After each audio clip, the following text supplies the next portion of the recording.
So good day everyone. For today, I'm going to tackle the subtopic of the chapter 2, which is documentation, a control mechanism of supply chain logistics. So before that, I'm going to introduce myself. I am Mari Dean Ipanto, a BSHM 1B night student. Supply chain operations and network extend beyond domestic boundaries and global boundaries of all countries. So, ang supply chain operations and network ni-evolve siya all over the countries to export and import our product. A logistical exercise originates at the buyer's end and involves multiple agencies including buyer, seller, third-party logistic freight forwarder, transporters at various juncture, shipping lines, airlines, various governmental agencies, customs departments at various locations, and financial institutions like banks to complete the entire supply chain cycle. So, because of multiple agencies nga akong ipakita sa slideshow, our product smooth flowing siya for the entire cycle to the whole transaction.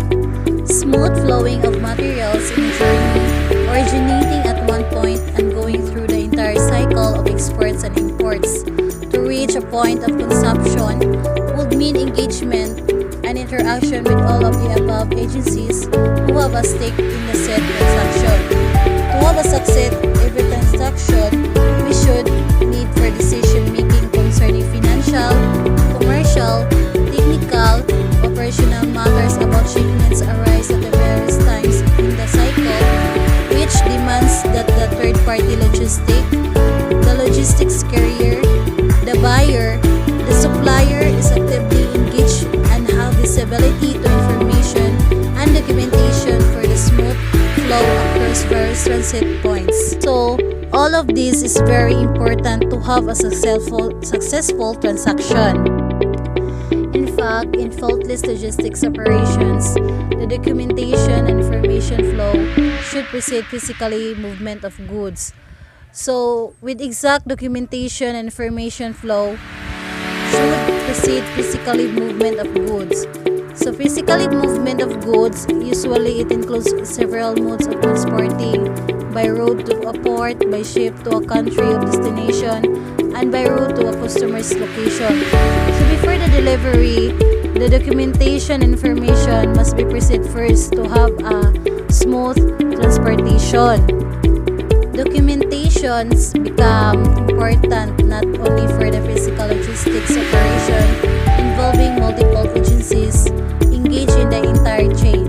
The financial, trading, and accounting processes of the both buyer and seller, organizations, and partner banks also involve depend upon the entire set of documentation pertaining to each transaction to be able to recognize the sale, recognize the value of consignment, and effect necessary payment. So, ang documentation daw is not all about for physical logistics operation. Apil na daw ang entire setup of documentation pertaining to each transaction to be able to recognize the sale, value of consignment, and effect of necessary payment.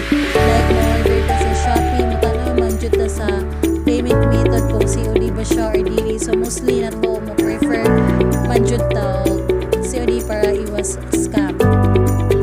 Accounting practices of the organizations require detailed documentation as per bookkeeping practices and norms. So, every transaction, they should detail it so that the assigned person will record the financial in every transaction making. Finally, goods and services are recognized and identified at every stage only with a set of authenticated documentation showing ownership based on which the customs allows them to be exported or imported into or out of the country. So, ang goods and services are recognized and identified at every stage only with authenticated documentation that's showing something true or valid that allows the customs to be export or import the product to other country. So, mao na siya ang product nga original or may complete document from the owner. So, there are many more aspects like terms of coverage by the carrier coupled with insurance liabilities and coverage that call for a set of documentation coverage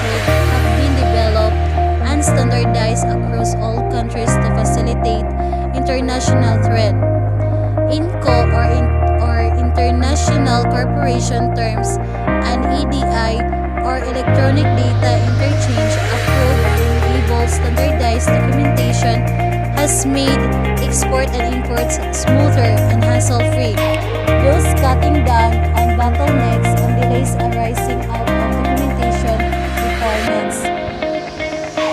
So documentation is so very important when we can sell our product to other country because it can give us smoother and hassle-free when it comes to delivery or delaying. Today's software application developed and standardized documentation, templates, and modules in their offerings that reduce the amount of time and effort involved in preparing documentation. ERP modules contain the documentation formats as an integral part of its internal processes. So gamit kayo ang technology in terms of preparing a document because it reduce amount of time effort to spend. So kung pas-pas ang pag-documentation instead na mag-produce ka product all over the world. 3PL Logistics providers work with various software applications that have shaping documentation built into its operational processes and offer track and trace with documentation visibility to customers on the web. So in this case, ang 3PL or third-party logistic mahatag siya o reminder sa customer when it comes to track and trace sa ilang product kung asa na ba or out of delivery na ba.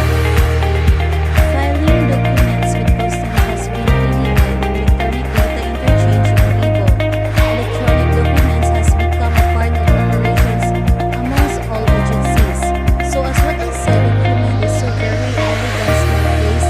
With it, you can enable to have transaction